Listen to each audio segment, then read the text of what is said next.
ৰাজস্থানৰ জেছলমেৰত সেনাধ্যক্ষ সন্মিলনত প্ৰতিৰক্ষা মন্ত্ৰী ৰাজনাথ সিং অপাৰেশ্যন সিন্ধুৰ কেৱল সামৰিক অভিযান নহয় দেশৰ সাহস আৰু সংযমৰ প্ৰতীক বুলি মন্তব্য শিলচৰ মেডিকেল কলেজ আৰু হাস্পতালত 295 কোটি টকাৰ সুপাৰ স্পেশালিটি হাস্পতালৰ আধাৰশিলা স্থাপন মুখ্যমন্ত্ৰী ডক্টৰ হিমন্ত বিশ্ব শৰ্মা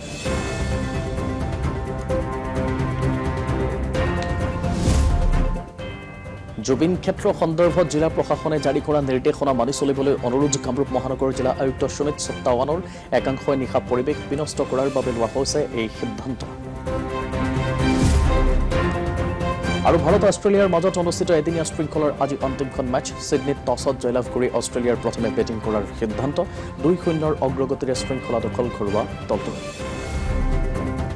ৰাষ্ট্ৰসংঘৰ 80 সংখ্যক দিৱস উপলক্ষে শুকুৰবাৰে ৰাষ্ট্ৰসংঘৰ সংগঠন ভৱিষ্যত দৰ্শন শীৰ্ষক মুকলি বিতৰ্কৰ আয়োজন কৰা হয় এই মুকলি বিতৰ্কত ৰাষ্ট্ৰসংঘত ভাৰতৰ স্থায়ী প্ৰতিনিধি পাৰ্বো থানেনি হৰিশে ৰাষ্ট্ৰসংঘৰ নিৰাপত্তা পৰিষদক সম্বোধন কৰে বিতৰ্কত অংশ লৈ হৰিশে পাকিস্তানক অবৈধভাৱে দখল কৰা অঞ্চলসমূহত বিশেষকৈ জম্মু আৰু কাশ্মীৰত চলি থকা মানৱ অধিকাৰ উলংঘাৰ অন্ত পেলাবলৈ আহ্বান জনোৱা বুলি উল্লেখ কৰে is and will always be an integral and inalienable part of India. The people of Jammu and Kashmir exercise their fundamental rights in accordance with India's time-tested democratic traditions and constitutional framework. We of course know that these are concepts alien to Pakistan. We call upon Pakistan to end the grave and ongoing human rights violations in the areas illegally occupied by it, where the population is in open revolt against Pakistan's military occupation, repression, brutality, and illegal exploitation of resources. Madam President, we see the world as one family, a vision enshrined in our civilizational ethos of Vasudhaiva Kutumbakam. This is not only an outlook that anchors our worldview, but also the reason why India has consistently advocated for justice, dignity, opportunity, and prosperity for all societies and peoples. It's also the reason why India places its faith in multilateralism, international partnerships and cooperation. India has always stood with our brothers and sisters from the global south and will continue to help with our expertise and long-standing experience across all domains. I urge all member states to come together and join hands towards realizing this vision for making the UN fit for purpose for the new era. ৰাজস্থানৰ জেছলমেৰত শুকুৰবাৰে অনুষ্ঠিত সেনাধ্যক্ষ সন্মিলনত প্ৰতিৰক্ষা মন্ত্ৰী ৰাজনাথ সিঙে অংশগ্ৰহণ কৰে সন্মিলনত ভাষণ প্ৰদান কৰি প্ৰতিৰক্ষা মন্ত্ৰীগৰাকীয়ে অপাৰেশ্যন সিন্ধুৰ কেৱল এক সামৰিক অভিযান নহয় ই দেশৰ সাহস আৰু সংযমৰ প্ৰতীক বুলি অভিহিত কৰে তেওঁ কয় অপাৰেশ্যন সিন্ধুৰ হৈছে দেশৰ সামৰিক দক্ষতাৰ আভাস সন্মিলনত প্ৰতিৰক্ষা মন্ত্ৰীগৰাকীয়ে সশস্ত্ৰ বাহিনীক বিৰোধীক তুচ্ছ জ্ঞান নকৰি প্ৰতিফল সজাগ আৰু সতৰ্ক হৈ থাকিবলৈ পৰামৰ্শ আগবঢ়ায় এই ভ্ৰমণকালত তেওঁ ভাৰতীয় সেনাৰ নিৰাপত্তা দিশটোৰ লগতে কাৰ্যকৰী প্ৰস্তুতিৰো বুজ লয়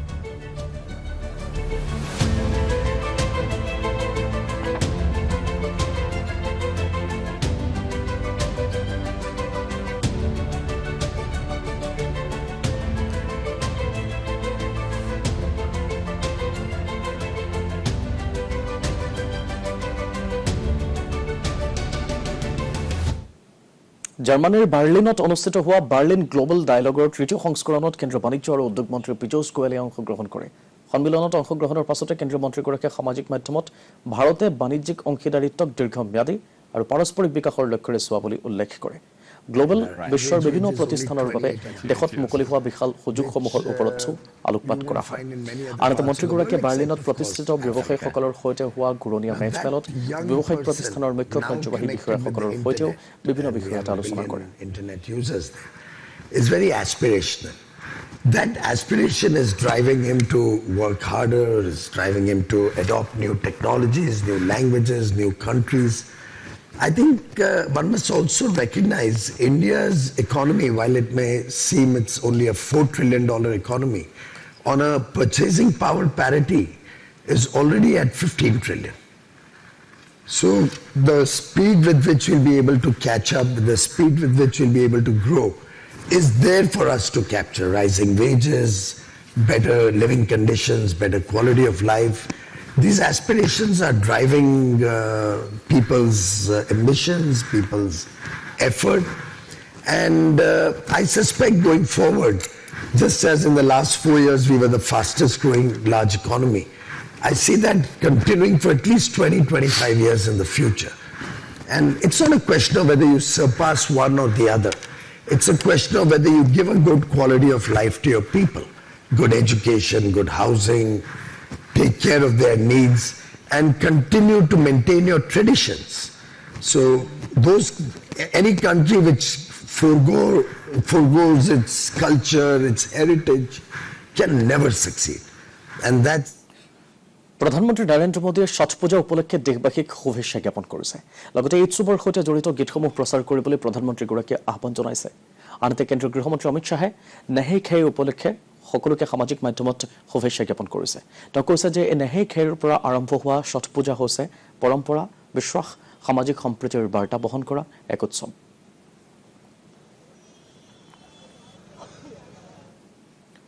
বিজেপিৰ জ্যেষ্ঠ নেতা তথা প্ৰধানমন্ত্ৰী নৰেন্দ্ৰ মোদীয়ে কালি সমষ্টিপুৰত এখন নিৰ্বাচনী সমাৱেশত অংশগ্ৰহণ কৰি বিধানসভাৰ সমাগত নিৰ্বাচনৰ বাবে এনডিএৰ হৈ প্ৰচাৰ চলায় প্ৰধানমন্ত্ৰী মোদীয়ে ভাষণ প্ৰসংগত জননায়ক কৰ্পূৰী ঠাকুৰৰ সপোন বাস্তৱায়িত কৰি সমগ্ৰ ৰাজ্যতে উন্নয়ন আৰু সামাজিক ন্যায় ত্বৰান্বিত কৰাৰ বাবে প্ৰতিশ্ৰুতি দিয়ে দুধপুৰা হেলিপেড খেলপথাৰত আয়োজিত এক ৰাজহুৱা সভাত ভাষণ দি মোদীয়ে কৰ্পূৰী ঠাকুৰক দেশৰ এক অমূল্য ৰত্ন বুলি কয় ইয়াৰ পূৰ্বে তেওঁ প্ৰাক্তন মুখ্যমন্ত্ৰীগৰাকীৰ জন্মস্থান কৰ্পূৰী গ্ৰামত উপস্থিত হৈ শ্ৰদ্ধাঞ্জলিও জনায়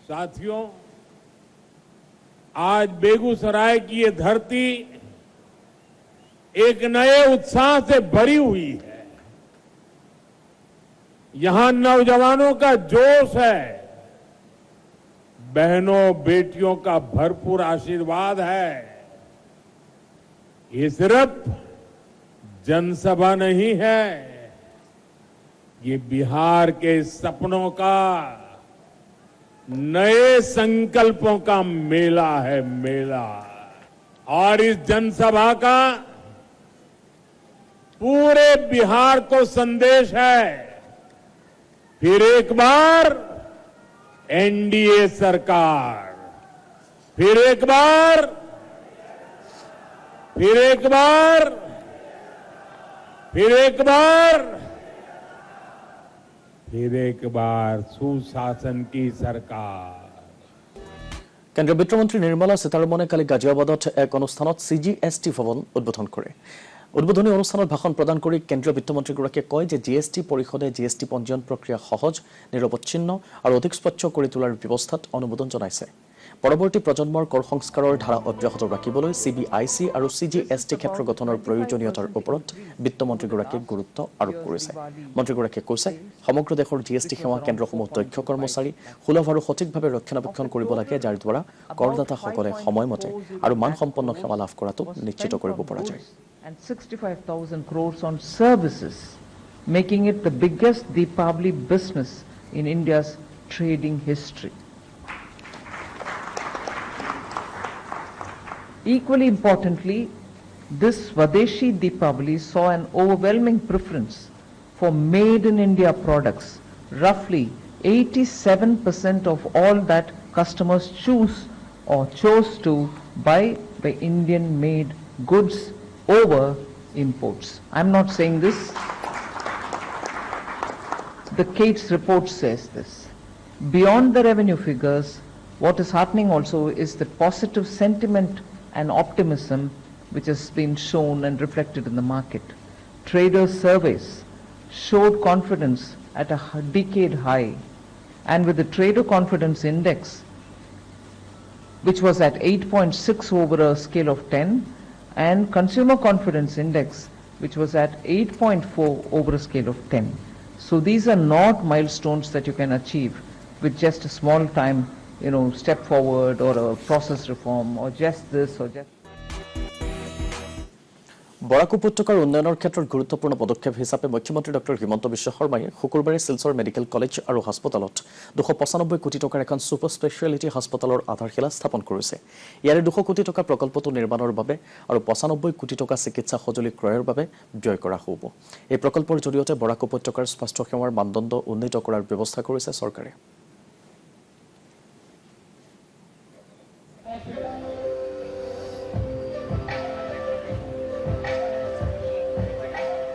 শিলচৰ মেডিকেল কলেজত 300 কোটি টকাৰে এটা সুপাৰ স্পেশালিটি ব্লক তাৰ আমি আধাৰশিলা স্থাপন কৰিছো এই সুপাৰ স্পেশালিটি ব্লকত কাৰ্ডিয়াক সাৰ্জাৰী কাৰ্ডিঅলজি নিউৰো সাৰ্জাৰী নিউৰোলজি নেফ্ৰলজি আৰু ইউৰলজি ট্ৰিটমেণ্ট হ'ব 200 কোটি টকা বিল্ডিঙত খৰচ হ'ব আৰু 100 crores আমি ইয়াত ইকুইপমেণ্টৰ কাৰণে ব্যৱহাৰ কৰিম জাইকা প্ৰজেক্টত এই কাম আমি হাতত লৈছো আৰু কিছুদিনৰ ভিতৰতে শিলচৰ সিভিল হস্পিটালখনো নতুনকৈ বনাবৰ কাৰণে আমি 150 কোটি টকা আমি প্ৰজেক্ট হাতত ল'ম আমাৰ শিলচৰত আমি যেটো নতুন 500 বেডেড বিল্ডিং বনাই আছিলো তাৰো আমাৰ কাম কমপ্লিট হৈছে এই বছৰৰ ভিতৰতে সেই বিল্ডিংটো আমি টেক ওভাৰ কৰিব পাৰিম ভৱিষ্যতে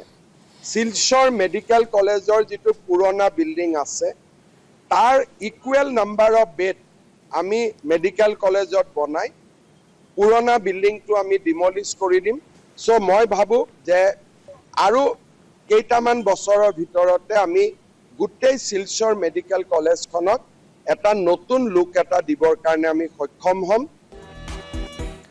কোকৰাঝাৰৰ সমীপৰ ৰেলপথত সংঘটিত হোৱা আইডি বিস্ফোৰণ সম্পৰ্কত মুখ্যমন্ত্ৰীগৰাকীয়ে মন্তব্য কৰিছে ঝাৰখণ্ডৰ সৈতে সম্পৰ্ক থকা সন্দেহযুক্ত মাওবাদীয়ে এই কাৰ্য সংঘটিত কৰাৰ অভিযোগ বিস্ফোৰণেৰে ৰেলপথৰ পৰা ৰেল বগৰাই দিয়াৰ অপচেষ্টা চলোৱা হৈছিল বুলি তেওঁ কৈছে সন্দেহযুক্ত মাওবাদীজনক আটক কৰিবলৈ অসম আৰু ঝাৰখণ্ড আৰক্ষীয়ে যুটীয়া অভিযান অব্যাহত ৰাখিছে There is a person in Kokrajhar who also operating from Jharkhand. Is there a Maoist link in this? And he has a Maoist link. But according to our information, this guy is trying to create a new outfit in Assam. Yes. But he has a very close link in Jharkhand. Jharkhand police is also after him. So Assam and Jharkhand will coordinate and will launch a joint operation again. They triggered the blast, but somehow the train, the wheel of the train was bigger Yeah. than the damage it has caused. And they triggered the blast in a goods train. Obviously, they did not try to derail a passenger train, but they definitely tried to derail the goods train. And train passes off, but that because they blasted the IED, it took away the rail line 2 feet, around 2 feet, but wheel was bigger than that. Huh? So it did not affect it. Otherwise, it would have been a big disaster. দুদিনীয়া ভ্ৰমণসূচীৰে বৰাক উপত্যকাত উপস্থিত হোৱা মুখ্যমন্ত্ৰী doctor Himanta Biswa শৰ্মাই কালি শিলচৰত মুখ্যমন্ত্ৰী মহিলা উদ্যমিতা আঁচনিৰ অধীনত মহিলাসকলৰ মাজত চেক বিতৰণ কৰে শিলচৰৰ পেৰেড গ্ৰাউণ্ডত এই উপলক্ষে আয়োজিত অনুষ্ঠানত অংশ লৈ প্ৰায় 13,000 মহিলাক 10,000 টকাৰ চেক প্ৰদান কৰা হয় এই অনুষ্ঠানত মন্ত্ৰী কৌশিক ৰায় কৃষ্ণেন্দু পাল সাংসদ পৰিমল শুক্লবৈদ্য কৰ্ণাটকৰ কাষ্টকে ধৰি কেইবাগৰাকীও গণ্যমান্য ব্যক্তি উপস্থিত থাকে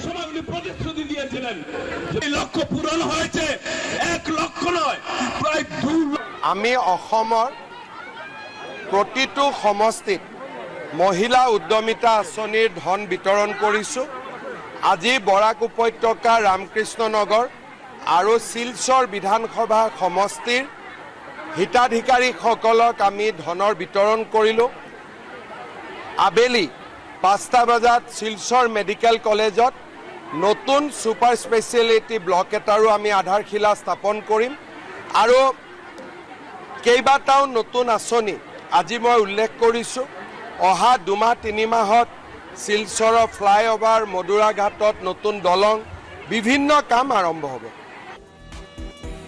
গোৱালপাৰা জিলাত কালি মন্ত্ৰী অশোক সিংহলে মুখ্যমন্ত্ৰী মহিলা উদ্যমিতা আঁচনিৰ অধীনত মহিলাসকলৰ মাজত চেক বিতৰণ কৰে জিলাখনৰ প্ৰায় 27,300 গৰাকী মহিলাক 10,000 টকাকৈ প্ৰদান কৰা হয় এই আঁচনিৰ জৰিয়তে গ্ৰামাঞ্চলৰ মহিলাৰ উপাৰ্জনৰ সম্ভাৱনা বৃদ্ধি কৰিব বুলি মন্ত্ৰীগৰাকীয়ে ভাষণত কয় জলেশ্বৰ সমষ্টিত প্ৰায় 27,700ৰো অধিক আমাৰ বাইদেউ ভণ্টিক আমি মহিলা উদ্যমিতাৰ 10,000 টকাৰ চেক আনুষ্ঠানিকভাৱে বিতৰণ কৰিলোঁ নিৰ্বাচনৰ আগত মাননীয় মুখ্যমন্ত্ৰীয়ে যিটো প্ৰতিশ্ৰুতি দিছিলে এই প্ৰতিশ্ৰুতি আমি আখৰে আখৰে পালন কৰিছোঁ আৰু আজি এই চেক বিতৰণ কৰি মই নিজক গৌৰৱ অনুভৱ কৰিছোঁ যে দিয়া কথাটো আমি ৰাখিব পাৰিলোঁ আৰু মহিলাখিনিও এই চেকটো পাই সকলোৱে মোক যি ধৰণে ওপৰত আহোঁতে মোক সুধোতে মোক ক'লে যে সকলোৱে কিবা নে কিবা এটা কাম হাতত লৈছে চিন্তা কৰি ৰাখিছে টকা পইচাৰ অভাৱত এই কামবোৰ তেখেতে কৰিব পৰা নাছিলে বহুতৰ সপোন আছিলে কোনোবাই কুকুৰা পুহিব, কোনোবাই গাহৰি পুহিব, কোনোবাই মুৰ্গী পুহিব, কোনোবাই হাঁহ পুহিব, কোনোবাই মাছ পুহিব, কোনোবাই গেলামাল দোকান দিব, কোনোবাই কাপোৰ বোৱাৰ কাৰণে আগবাঢ়ি আহিছে। 10জনী মহিলা যদি একগোট হৈ কাম কৰে 1 লাখ টকা হ'ব।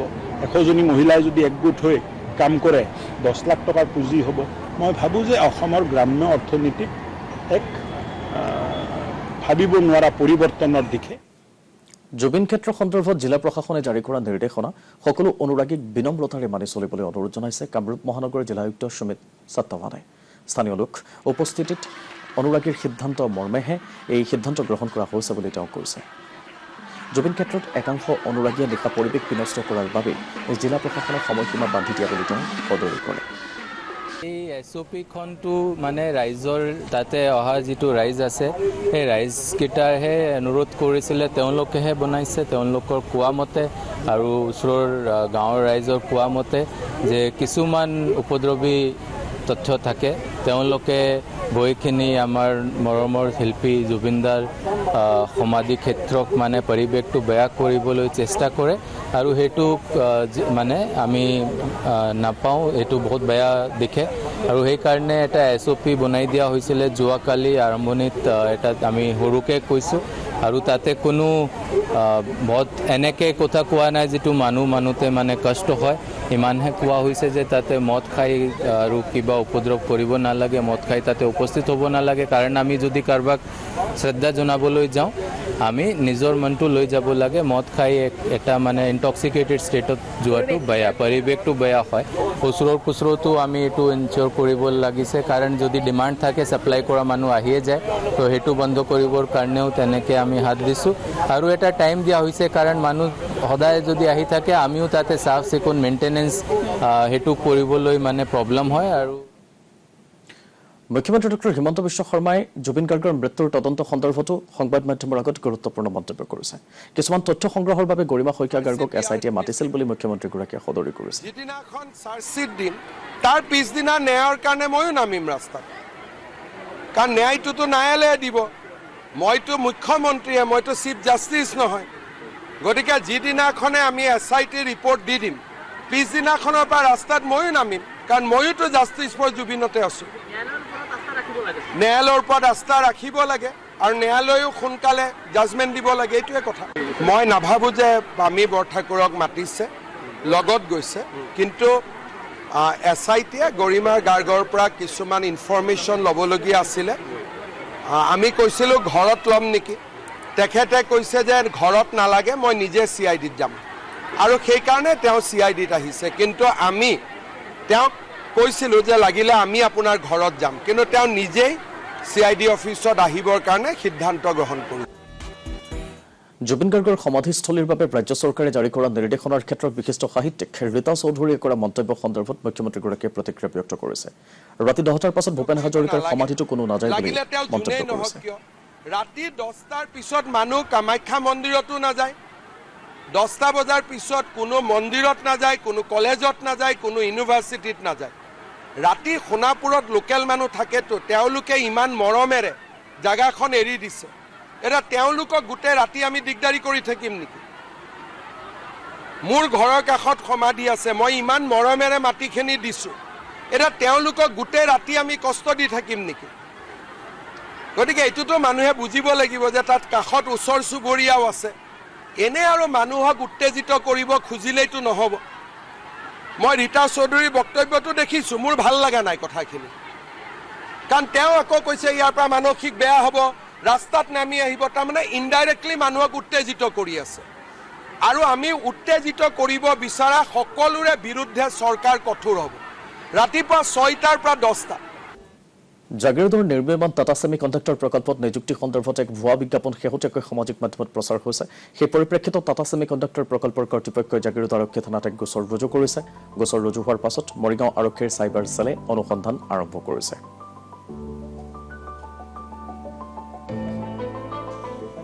যোৱাকালি আমাৰ জাগিৰোড থানাত এখন FIR দিছিলে টাটা ছেমি কণ্ডাক্টৰ অথৰিটিৰ ফালৰ পৰা, য'ত আমাক এটা এডভাৰটাইজমেণ্ট দিছিলে তেখেতসকলে সংলগ্ন কৰি যে এইটোতো ফেক এডভাৰটাইজমেণ্ট বুলি, আৰু সেই হিচাপে আমি চালোঁ, চাই পেলাই হয় গম পালোঁ যে এইটো এটা ফেক এডভাৰটাইজমেণ্ট, মানে ফাইনেন্সিয়েল গেইনৰ কাৰণে এই বিভিন্ন থাৰ্ড গ্ৰেড, ফ'ৰ্থ গ্ৰেড এনেকুৱা পৰ্যায়ৰ কৰ্মচাৰীৰ কাৰণে এডভাৰটাইজমেণ্টটো ওলোৱা হৈছিলে। তাত মানে কি কয় ফিজৰ কথাও কোৱা হৈছিলে যে 500 টকা দিব লাগিব, ৰিজাৰ্ভ কেটেগৰীৰ কাৰণে 250 টকা দিব লাগিব, এই ধৰণৰ।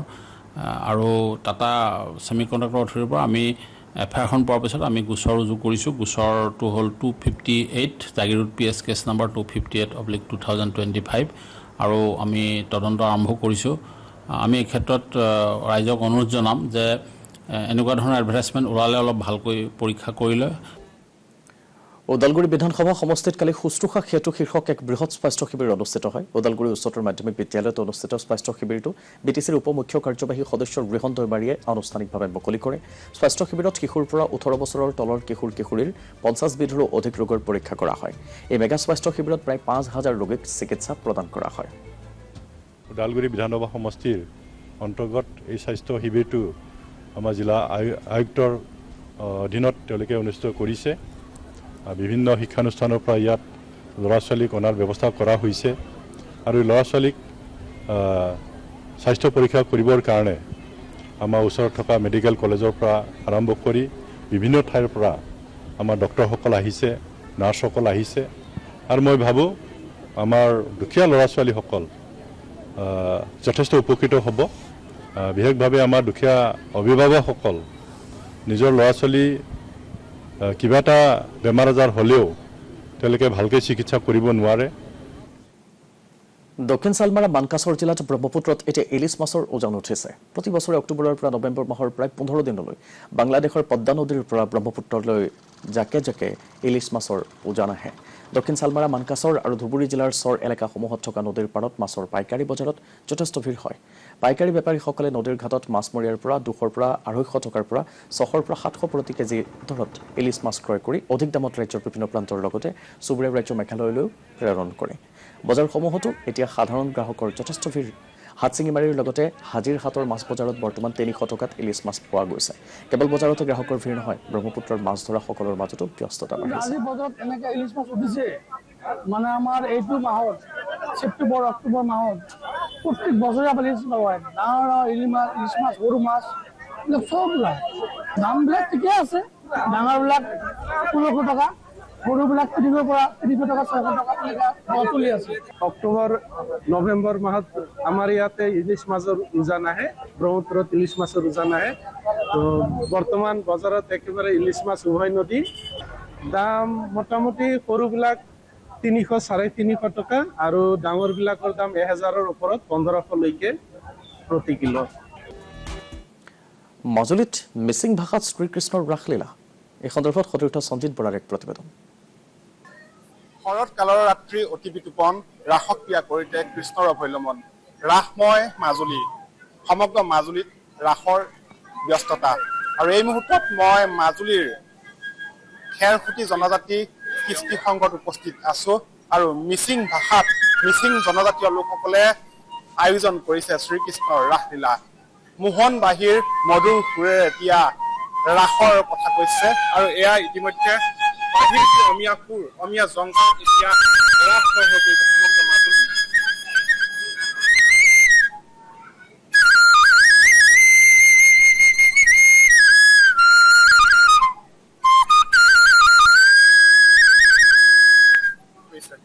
এবাৰ মই বসুদেৱ লৈছো। মই বসুদেৱৰ এটা সংলাপ গাই দিব বিচাৰিছো। দুপটক নিগমাও মামে চুপটক নং অম্মম মকে গেলাম আৰু কাবুৰমাম তককে গেলাম টানি ৰগা মাৰাছ কাপ টাইম কছলা তুৰা দুয়ে। মই আমাৰ খেৰসুটি জনজাতি কৃষ্টি সংঘৰ সভাপতি পদত থাকি এই বয়সতো ঘৰত থাকিব নোৱাৰি ইয়ালৈকে আহোঁ। গতিকে সকলো মাজুলীবাসী ৰাইজক যাতে 4 আৰু 5 6 এই 3দিনীয়া কাৰ্যসূচীত সহায় সহযোগ কৰি আমাৰ মিচিং ৰাস উৎসৱটি সাফল্যমণ্ডিত কৰিবৰ কাৰণে আমি আমন্ত্ৰণ জনাইছোঁ। মাজুলীৰ সকলোখিনিতো আহিবই, মাজুলীৰ বাহিৰৰ পৰা যিসকল আলহী আহিব আপোনালোক সকলোৱে আহক মিচিং ভাষাত মানে ৰাস উপভোগ কৰিবৰ কাৰণে। ইয়াতে আজি বহুত ভাল লাগিছে, কিয়নো মিচিং ভাষাৰ প্ৰচাৰ আৰু প্ৰসাৰ ইয়াতে 3 বছৰৰ পৰা ৰাস অনুষ্ঠিত কৰি আহিছে খেৰখুটি জনজাতি কৃষ্টি কেন্দ্ৰৰ জৰিয়তে মিচিং ভাষাত দৈৱকীৰ সংলাপ Luto kaya. Oko laingo imure mitagamilo. Mokegelangom yapakto. মোৰ হ'ব নামটো ললিত কুমাৰ পায়েং মিচিঙৰ মাজৰ সৰুৰা মই চৰিত্ৰৰ অভিনয় কৰোঁ ললিত কুমাৰ পায়েঙে কংসৰ অভিনয়ত অভিনয় কৰিব আৰু এইদৰেই মাজুলীৰ সকলোৰে আছে কনিষ্ঠজনৰ পৰা আৰম্ভ কৰি জ্যেষ্ঠজনৰ সকলোৰে শিৰা উপশিৰা প্ৰবাহিত হৈ আছে শ্ৰীকৃষ্ণৰ ৰাসলীলা কাৰণ ৰাস হৈছে মাজুলীবাসীৰ প্ৰাণৰ উৎসৱ চাহক খেল জগতৰ খবৰ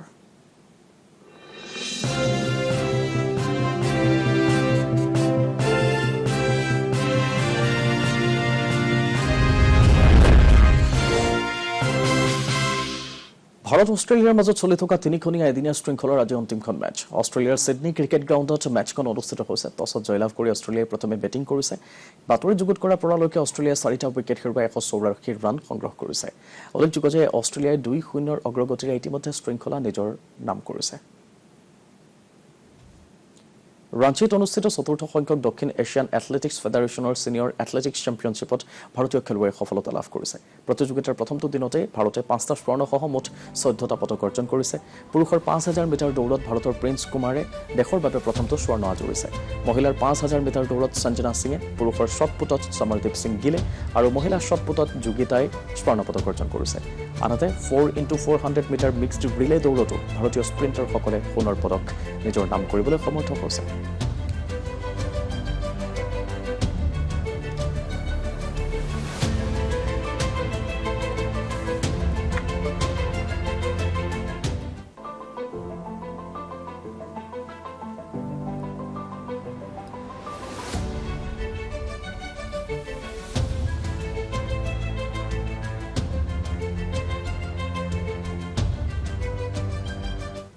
শোণিতপুৰ জিলাৰ চাৰিদুৱাৰৰ কেন্দ্ৰীয় সংৰক্ষিত আৰক্ষী বাহিনীৰ খেলপথাৰত অনুষ্ঠিত যোৰহাট ছেক্টৰৰ অধীনস্থ আন্তঃ বেটেলিয়ন ফুটবল প্ৰতিযোগিতাৰ কালি চূড়ান্ত খেল অনুষ্ঠিত হয় বোকাজানৰ 155 নং বেটেলিয়নে চাৰিদুৱাৰৰ 30 নম্বৰ বেটেলিয়নক 3-0 গলৰ ব্যৱধানত পৰাজিত কৰি চেম্পিয়নশ্বিপৰ খিতাপ দখল কৰে অনুষ্ঠানত কেন্দ্ৰীয় সংৰক্ষিত আৰক্ষী বাহিনীৰ মহাপৰিদৰ্শক বীৰেন্দ্ৰ কুমাৰ টপ্প উপস্থিত থাকি শিল্পী জুবিন গাৰ্গৰ সন্দৰ্ভত মন্তব্য আগবঢ়াই শিল্পীগৰাকীলৈ শ্ৰদ্ধাঞ্জলি জনায় आज पूरे जोरहाट सेक्टर का फुटबॉल टूर्नामेंट का फाइनल मैच था जिसमें 12 टीमें भाग ली थी और इसमें फाइनल मैच में 155 बटालियन बोकाजान और 30 बटालियन जो यहाँ तेजपुर का है ना इनमें हुआ बहुत अच्छा मैच देखने को मिला हम लोग वाकई में खेल को यथासंभव प्रोत्साहित करने का कोशिश कर रहे हैं और बटालियन लेवल का टीम শেষ কৰাৰ পূৰ্বে প্ৰধান বাতৰিসমূহ একেবাৰে ৰাষ্ট্ৰসংঘৰ মুকলি বিতৰ্কত নিৰাপত্তা পৰিষদক সম্বোধন ভাৰতৰ স্থায়ী প্ৰতিনিধি পাৰ্বো থানেনী হৰিশৰ পাকিস্তানক জম্মু কাশ্মীৰত মানৱ অধিকাৰ উলংঘাৰ অন্ত পেলাবলৈ আহ্বান ৰাজস্থানৰ জেছলমেৰত সেনাধ্যক্ষ সন্মিলনত প্ৰতিৰক্ষা মন্ত্ৰী ৰাজনাথ সিং অপাৰেশ্যন চেণ্টাৰ কেৱল সামৰিক অভিযান নহয় দেশৰ সাহস আৰু সংযমৰ প্ৰতীক বুলি মন্তব্য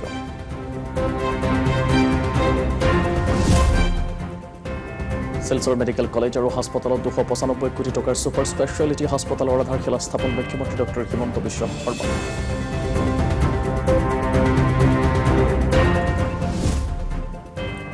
জুবিন ক্ষেত্ৰ সন্দৰ্ভত জিলা প্ৰশাসনে জাৰি কৰা নিৰ্দেশনা মানি চলিবলৈ অনুৰোধ কামৰূপ মহানগৰ জিলা আয়ুক্ত সুমিত সত্তাৱানৰ একাংশই নিশা পৰিৱেশ বিনষ্ট কৰাৰ বাবে এই সিদ্ধান্ত লোৱা হৈছে বুলি সদৰি আৰু ভাৰত অষ্ট্ৰেলিয়াৰ মাজত অনুষ্ঠিত এদিনীয়া শৃংখলাৰ আজি অন্তিমখন মেচ সিডনীত টছত জয়লাভ কৰি অষ্ট্ৰেলিয়াৰ প্ৰথমে বেটিঙৰ সিদ্ধান্ত 2-0 অগ্ৰগতিৰে শৃংখলা দখল ঘৰুৱা দলটোৰ এতিয়াৰ বাতৰি ইমানে ধন্যবাদ